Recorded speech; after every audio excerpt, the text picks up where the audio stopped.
Time now for sports on 104.7 The Cave. Here's Ned Reynolds. Mike, the intern, Ned Reynolds in the studio on a Wednesday morning. So, overall, the Chiefs so far this season have been relatively healthy. We've had our bumps and bruises, we've had our situations where guys are sore, stuff like that. But we did have one happen after Monday that is definitely going to hit us where it hurts, and that's Wharton being gone from the defense. Yeah, and that hurts too. We like to refer to him as the Rolla kid because it is so unusual to have a kid from Missouri S&T in professional sports, no matter what the sport is. Dude, you got to be a smart dude to be able to get into that school. Tershawn Wharton is that kid from St. Louis, and he's a Missouri S&T grad. Anyway, he is out for the year. He tore his ACL in the game against the Los Angeles Raiders. And you're right, Mike, in regards to the overall health of the team. There are the bumps and bruises, the black and blue spots on your body. That's going to happen. After all, this is a game of contact. But the fact is the Chiefs have been very blessed. They've escaped any kind of serious injury to date going into Game 6 coming up against the Buffalo Bills. But they're doing well, playing well, 4-1, and I'll tell you, this is a pretty good football team. I agree, and it's a little too close for comfort on Monday night, and it's a short week. Those guys are back to work already, and they've got to face a very tough Buffalo Bills on Sunday at Arrowhead. It's going to be a nice one, and actually an afternoon game at Arrowhead for once. First time so far this season. Well, they will turn on the lights because it is late afternoon. Yeah, but at the same time, this will be the first game I've gone to in the regular season, and that's because the other two was a Monday and a Thursday, and I just couldn't pull it off, which sucks, but I'm so excited, Ned! All right, so following the loss, one of the players on the Las Vegas Raiders walked off the field and shoved a camera guy to the ground pretty hard. He ended up going to the hospital, filing a police report, probably to cover his butt and insurance reasons. But, considering the fact that Willie Gay Jr. got a 4-game suspension for breaking a vacuum, what do you think the league's going to do to Davante Adams about this situation? I think it should be at least... Now, this is subjective, of course, on my part. At least 6 games and maybe even longer. This is Davante Adams. I understand his frustration. Anybody would. He'd caught long passes. He'd been an instrumental part of the game for the Raiders. He was very frustrated. You can see him slam his helmet on the turf at the end of the game. But you cannot lose your cool the way he did. Photographers, I understand. Heck, it's our business. He had to take the picture, got in front of him, and he was, I guess, hustling to do it. You can't shove a guy like that. You just can't do it. That's not, number one, it's civility gone way off base. And number 2, why? Just because you're frustrated, you don't take it out on anybody. Yeah, I would suspend him for 6 games and maybe more, and I would think that punishment would be quickly forthcoming. And the checkbook's probably going to hurt a little bit on this one because when you're suspended, you're suspended without pay. Going to get paid. And the photographer did, and you called it right there. Now, he got shoved and fell down. Oh, dude, if someone worth that much money put their hands on me, I'm not getting up.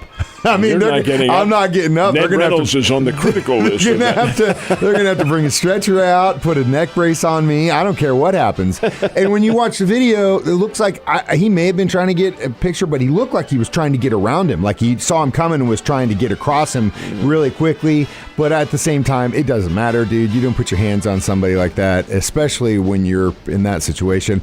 The crazy thing to me, too, is, we make the joke, and I will make this joke for the rest of my life, like once a Raider, always a Raider. I'm not surprised at that kind of behavior. But from a guy like Adams that went through all the crap that he went through in Green Bay, I'd never seen him act like this, ever, ever, ever. As soon as he puts that black and silver on, it's like he's a new person. Well, we don't know that. He's Fresno State kid.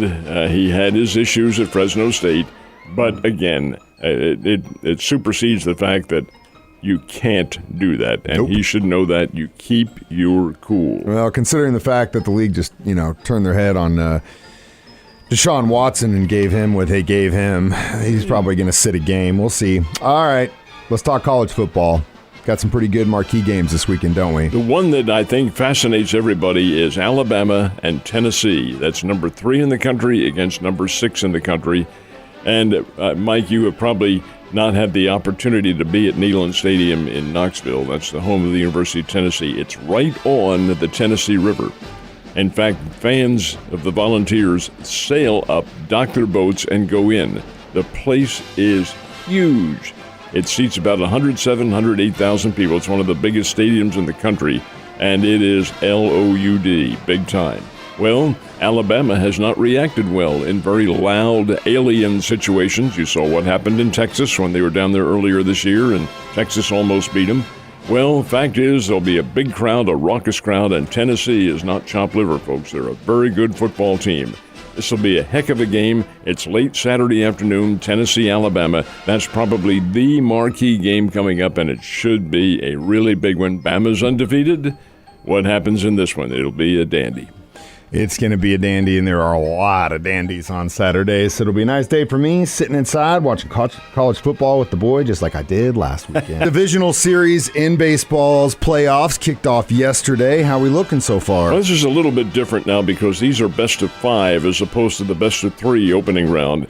Nationally, you have the Phillies and the Dodgers, who got first-round victories. That means 2 more wins, and they go to the League Championship Series, which is best of 7.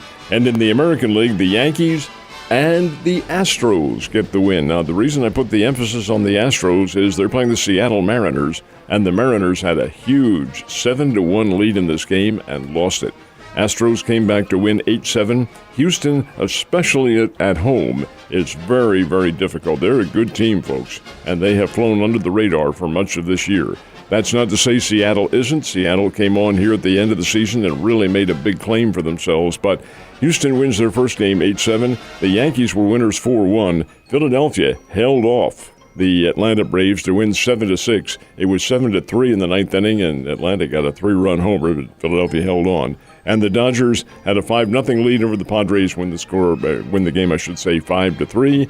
And Game 2 in the National League today, in the American League tomorrow. It's exciting for those on the East and West Coast. Not so much right here.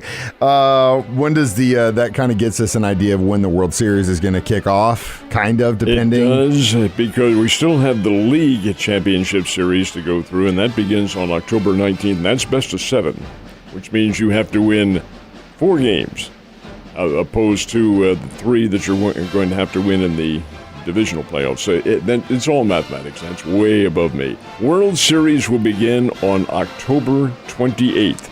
Wow. Wait a minute. Is it the World Series? Best of 7 games? It is. Well, November comes into play. It sure does, folks. November the 5th will be the final game if they go 7, and if the weather holds up, depending, of course, on where they play. But, hey, we've talked about this forever, Mike. It is too long. Way too long.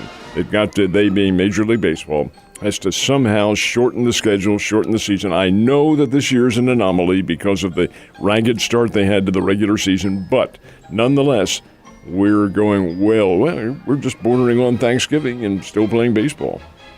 And like I said yesterday when we brought it up, if a guy who loves baseball above other things says it's too long, you need to listen to the old man. It's too long.